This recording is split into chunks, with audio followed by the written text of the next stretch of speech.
तो हेलो किसान भाइयों, स्वागत है आज के हमारे यूट्यूब चैनल काशी किसान पर। तो किसान भाइयों, आज हम बात करने वाले हैं धान की ऐसी प्रजाति के बारे में जो केवल धान के फील्ड में अपना छिटक कर सीधे उत्पादन कर सकते हैं। तो किसान भाइयों, इस विधि को अपनाने से काफ़ी किसान की समय की बचत होती है और लागत भी कम लगती है। और किसान भाइयों, इसकी उत्पादन क्षमता भी बहुत अच्छी होती है। किसान भाइयों, यह विधि आवश्यक ही अपनाएं। किसान भाइयों, तो हम बात करते हैं तो किसान भाइयों, जो हमारी सबसे पहली प्रजाति होती है वो होती है PB 1509।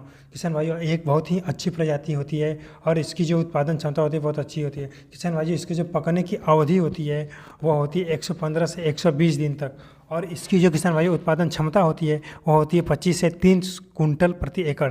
तो किसान भाइयों, हमारी तो दूसरी प्रजाति होती है वो होती है श्री राम 4400। तो किसान भाइयों, इसकी जो पकने की अवधि होती है वो होती है 120 से 125 दिन और इसकी उत्पादन क्षमता जो होती है 25 से 35 कुंटल प्रति हेक्टेयर होती है, प्रति एकड़ होती है। किसान भाइयों, जो हमारी तीसरी प्रजाति होती है श्री राम सुपर 505, इसकी जो पकने की अवधि होती है किसान भाइयों 130 से 135 दिन होती है और किसान भाइयों जो उत्पादन क्षमता होती है वो होती है 25 से 30 कुंटल प्रति एकड़। तो किसान भाइयों, हमारी जो तीसरी प्रजाति होती है वह PB 1509।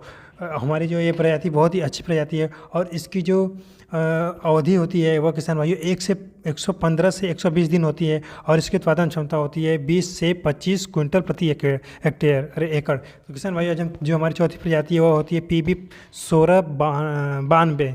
तो और इसकी जो अवधि होती है 110 से 115 दिन में हो जाती है। किसान भाइयों, जो हमारी लास्ट और अंतिम प्रजाति वो होती है PR 126। यह एक बहुत ही अच्छी प्रजाति है किसान भाइयों, यह बहुत ही कम समय में तैयार हो जाती है। तो किसान भाइयों, आप इस प्रकार की खेती को अवश्य अपनाएं और अपने समय बचाएं और खेत की उर्वरक शक्ति को बनाए रखें। किसान भाइयों, इस प्रकार का अपनाने से किसान भाइयों जो है कि आज के समय में काफ़ी अच्छा सिद्ध होता है। किसान भाइयों, आप इस प्रकार का अगर करते हैं तो आपकी लागत भी कम लगती है और पानी की भी मात्रा कम होती है, उत्पादन भी अधिक बढ़ता है और पौध की पैदावार भी काफ़ी अच्छी होती है। तो किसान भाइयों, इस प्रकार की खेती करना बहुत ही आवश्यक है। किसान भाइयों, तो आप जैसा कि जानते हैं कि अब के समय में टेक्नोलॉजी आ गई, इसलिए ऐसे ऐसे बीजों का नया नया खोज किया गया है जिससे कि किसान को कम समय में अधिक उत्पादन प्राप्त कर सके। किसान भाइयों, आप से यही निवेदन कि इस प्रकार का जो है कि मेथड अपनाएं। किसान भाइयों, तो हम बात यहीं पर अपना समाप्त करते हैं। अगर वीडियो अच्छी लगे तो किसान भाइयों लाइक शेयर और सब्सक्राइब